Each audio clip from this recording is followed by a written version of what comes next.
モブがリリーに乗っ取られてから1ヶ月が経ち、宣言通り先日これまで寄せられていた質問への回答が行われました。今回の Q&A は、一見するとリリーとギブレットのゆるい質問コーナーです。しかし最後まで見ると、これはギブレットの過去を少しずつ暴いていく尋問のような内容にも見えます。今回はそんな質疑応答の内容を一つずつ確認しながら、ギブレットの過去、そしてリリーとプロトタイプの関係について考察していきます。時系列。まずはこの質問コーナーの時系列です。死んだはずのリリーが再登場したことで、コミュニティではリリーは本当に生きているのではないかと一時話題になっていました。しかし今回の動画は2004年5月7日時点での投稿という設定であることが分かっています。つまり主人公が工場に戻ってくるよりも前の出来事です。そのためリリーが復活したというより、これは過去に起きた出来事として公開されたものだと考えられます。そしてモブがリリーに乗っ取られてから1ヶ月後という流れで見ると、今回の Q&A は2004年6月7日頃の出来事になります。さらに重要なのは、この時点ではまだ同意たちがセーフヘイブンへたどり着く前だということです。そしてこの時点ですでにギブレットは裏返された姿になっています。つまりギブレットが裏返されたのは2004年6月よりも前。この時系列を踏まえた上で質問を一つずつ確認していきましょう。親友について。最初の質問。親友はいる？いるならその人とはどうやって出会ったの？いい質問だね。ロングサイダーにも友達ってモテるの？やめてよレディ。僕たちにだっているよ。それで、まあいいよ。ずっと昔のことだし、その頃の記憶はかなりぼんやりしてるんだけど、そいつが僕がすごく欲しかったおもちゃで遊んでたんだ。だから僕はそれを欲しがってずっとしつこくして、全体的にかなり迷惑なやつになってた。それで、まあ、そのうちそいつも我慢の限界になって、バシッと僕の口を殴ったんだ。それで友達になったの？いい方法だって言ってるわけじゃないよ。でも、そいつはそのことをすごく悪いと思って、それで話すようになって、それ以来ずっとピーナッツバターとジャムみたいな仲なんだ。ああ、私ピーナッツバターとジャムは好き。あとクランペットと紅茶も、それから、まあ当然だけど、私の一番のお友達は、あの人っていうかな。それって、そう、私たちもずっと前からの仲なの。私が開くパーティーやイベントや祝賀会には、基本的に全部あの人を招待してるの。それで彼は実際に来るの？ここまでが最初の質問です。ファンからの質問に対して、リリーとギブレットが掛け合いながら答えていく形式になっています。ここからわかるのは、ギブレットには昔からの親友がいたということです。この親友について、自然に考えるなら候補はチャムです。ゲーム内でもギブレットとチャムは相棒のように行動しており、お互いを助け合っていました。さらに、チャムは手話で話すキャラクターです。もしこのエピソードの相手がチャムなら、当時のチャムはやめてほしいと言葉で伝えられず、結果的に手が出てしまったのかもしれません。また、ここで気になるのは、喧嘩の原因がおもちゃの取り合いだったことです。非常に子供らしい出来事です。ギブレットの年齢は不明ですが、プレイタイム社の実験体には孤児が関わっているため、この記憶はプレイケア時代のものだった可能性があります。つまり、ギブレットとチャムは、同じプレイタイム社の孤児施設プレイケアで過ごしていた仲なのかもしれません。ギブレットが自分のことをかなり迷惑なやつだったと振り返っている点からも、周囲と関わる生活環境にいたことが伺えます。過去にギブレットはローワンではないかと考察しました。現にローワンは1960年生まれです。プレイケアの適用年齢ギリギリである15歳の頃に入っていたとすれば、卒業後にプレイタイム社へ入社する流れも考えられます。もちろん、15歳でおもちゃを取り合うのは少し幼く感じるかもしれません。ですが、この回答の本質は、ギブレットとチャムが孤児時代から続く親友だったという設定を示すことにあるのではないでしょうか。リリーの髪の毛。髪をどうやってそんなに綺麗に保っているのかって質問がいくつか来てるね。それとも、私宛てかな？失礼な意味じゃないけど、あなたは濡れたネズミみたいに見えるからね。そうだね。私は毎朝、5段階のヘアケアをしてるの。まず、前の日に抜け落ちた髪を取り替えるの。気分を変えたいときは、違う色の毛束も足すんだ。それから、リリーラブブレイズのバニラの香りのヘアリンス液で洗う。著作権保護済み。しっかりブローして、アルガンオイルをなじませて、もちろん編み直すの。そうすれば新品みたいに綺麗になる。ミスターギブレットには三つ編みがないから、あまり役に立たないかもね。後であなたを変身させてあげる。それで、まあ、私なりに頑張るね。よし、次はあなたが選んで、僕に選択肢なんてないんでしょ？この質問で気になったのは、リリーが毎朝髪の手入れをしていると話している点です。喜びの時間以降、工場内では外の世界の時間感覚がかなり曖昧になっているはずです。それでもリリーが朝を意識しているということは、工場内にも何らかの時間感覚、あるいは生活リズムのようなものが残っている可能性があります。セーフヘイブンの同意たちも夜という時間帯を認識しているため、工場内では完全に時間の概念が失われているわけではないのかもしれません。ブッチャーについて話して、ガーリー、秘密をぶちまけて、それ、どういう意味かわからない。どうして誰かが、せっかくの紅茶をこぼしたがるの？別の質問を選んだ方がいいかも。この質問は、初見ではかなりわかりにくい部分です。スピルザティは直訳すると、紅茶をこぼしてですが、実際には若者やネットで使われるスラングで、噂を教えて、裏話を聞かせてという意味があります。つまり質問者は、ブッチャーについて何か知っていることを話してほしいと聞いているわけです。しかしリリーはこのスラングを理解できず、文字通り紅茶をこぼすと受け取っています。ここはリリーが現代的なネットスラングに疎いことを示すちょっとしたギャグにもなっています。またブッチャーといえば2005年に主人公が工場内で暴れ回ったことで広まった呼び名です。今回の Q&A は2004年の出来事なので、この時点ではギブレットたちにとってブッチャーと言われてもまだピンとこない可能性があります。さらに画像内のガーリーのような不自然なスペルは単なるタイプミスではなく、ガーリーとリリーを混ぜた呼び方のようにも見えます。文字が不自然に多い表記はコピーの手紙を連想させる部分もあります。そのためこの質問はファンの軽いノリに見せかけつつ、時系列を示すために用意された制作者側からの質問だった可能性もあります。プロトタイプについて。ねえリリー、どうしてプロトタイプについて回ってるの？彼あまり優しそうには見えないけど。ああ、そうだね。僕も同じことをずっと不思議に思ってた。君どうかしてるの？何を言えばいいの？彼は本当にすごいの。私にしてくれたことを全部見てよ。私がすっかり良くなるまであの居心地のいいララバイルームにいさせてくれた。それからこの素敵な家もくれたの。家ごとよ、ミスター・ギブレット。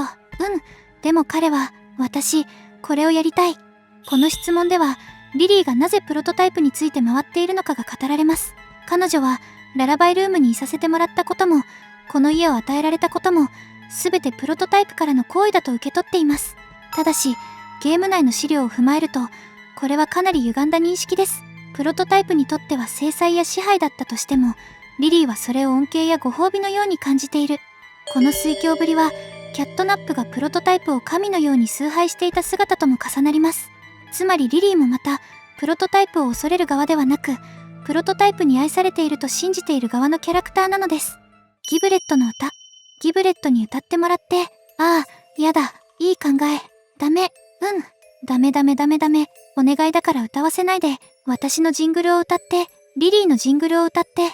私あれ大好きなの。でも僕、待って、そもそもジングルなんてあるの？しらけさせないで。もちろんあるよ。わかった。でも僕は、まだ喉が温まってないし、水を一本全部飲んでもいないし、今できるかわからないよ。歌って。わかった。でも僕の歌の先生が、こういうのはちゃんと準備なしでやっちゃいけないって。いいから歌って。わかった。わかったよ。やるよ。やった。行くよ。彼女を侮辱しないで。わかった。行くよ。よし。彼女はリリー。紫の髪をしてる。彼女はリリー。椅子みたいにクール。彼女はリリー。最高で楽しい。そう。彼女はナンバーワン。イエイ。大事なのは、努力したってことだよ。この場面では、リリーのジングルが存在していることがわかります。つまりリリーには、かつて CM や商品展開に使われた可能性のある楽曲があったのかもしれません。一見すると、ギブレットがいやいや歌わされるだけのネタシーンに見えます。しかし、ここにも少し気になる情報があります。それが、ギブレットの歌の先生という発言です。もちろん、歌いたくないための言い訳にも聞こえます。ですが、あえて歌の先生という具体的な存在を出している点は気になります。もしこれが単なる言い訳ではないなら、ギブレットには歌を教える先生がいた可能性があります。これは、プレイケアに音楽教育や教職員が存在していたことを示しているのかもしれません。趣味について、やってみたい趣味は、私なら、多分編み物か、かぎ針編みかな。三つ編みに少し似てる気がするの。ただ、紙じゃなくて毛糸を使うだけ。でも、ヤーナビーは私に紙を編ませてくれるかな。やっぱり今のはなし。あなたは？実は僕、ずっと魚が欲しかったんだ。桟橋に座って、湖に釣り糸を垂らす。そういう感じのやつ。頭上には空と木々だけ。まあ、夢を見るくらいならできるからね。へえ、面白いね。マギーマコには、あなたが彼女の友達全員を殺したがってることは言わないって約束する。この質問では、それぞれがやってみたい趣味について答えています。リリーは編み物やかぎ針編みに興味を示し、そこからヤーナビーの髪を編めるかもしれないと考えます。しかしすぐにやっぱり今のはなしと言い直しています。これは、リリーがヤーナビーの危険性を知っているからでしょう。つまりリリーは、喜びの時間以降にヤーナビーと接触した経験がある。あるいは少なくともその凶暴さを知っている可能性があります。一方でギブレットは、魚を飼うことや、桟橋で釣りをするような生活に憧れていると話します。ここで重要なのは、彼が地下世界ではなく、明確に外の世界を夢見ていることです。つまりギブレットには、人間だった頃の記憶、あるいは外の世界に対する強い憧れが残っているのかもしれません。ギブレットが記憶を保ってる、完全に洗脳された実験体ではないとすれば、彼は通常の実験体とは少し違う経緯で作られた可能性があります。実験体1202がブロンの次の実験体であることを踏まえると、プレイタイム社はこの時期、通常の孤児実験とは別の研究を進めていたのかもしれません。最後の嘘。最後についた嘘は何？どうしてその嘘をついたの？私は絶対に嘘をつかないよ。嘘は悪いことだし、良いおもちゃは嘘をつかないもの。パスなんてできないよ。これはそういうものじゃない。まあ、クレイジーパンツさん、僕はそれについて話したくないんだ。それはルール違反だよ。ルールには従わないと。そうしないと、これは全部うまくいかないんだから。わかった。僕は、知っている誰かに、全部大丈夫になるって言った。それは嘘には聞こえないけど、本当じゃないってわかっているなら、嘘になるんだよ。次の質問は？この質問も非常に重要です。知っている誰かに、全部大丈夫になるって言った。これは、一見すると悪意のある嘘には見えません。むしろ、誰かを安心させるためについた、優しい嘘のように聞こえます。ここでの嘘は、相手を騙すための嘘ではなく、絶望的な状況にいる誰かを安心させるための嘘です。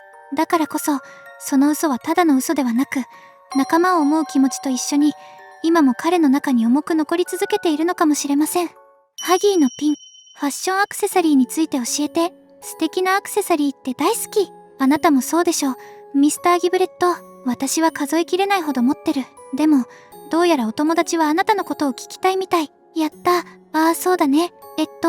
このハギーのピンは僕の友達のものだったんだ。大きくて陽気なやつだった。最後に会った時そいつがこれをくれて、外では気をつけろって言ったんだ。それと、小さなビリビリするやつも持ってたね。さっき、それで私を卵みたいに焼こうとしたでしょ。あれは実は、あの時に見つけたんだ。まあ、わかるでしょ？でも、それ以来ずっと大事にしてるよ。ここで語られるハギーのピンも、ギブレットの過去を考える上で重要です。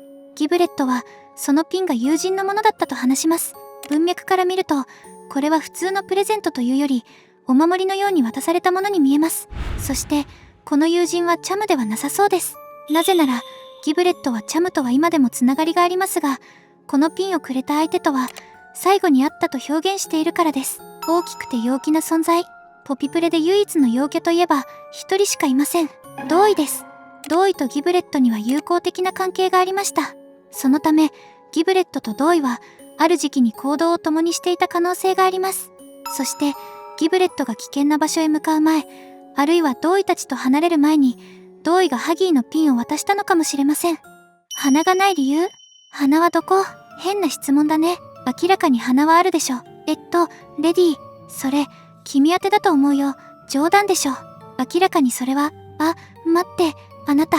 よし、私の鼻はどこ？私の鼻はどこ？私の鼻はどこ？最後の質問。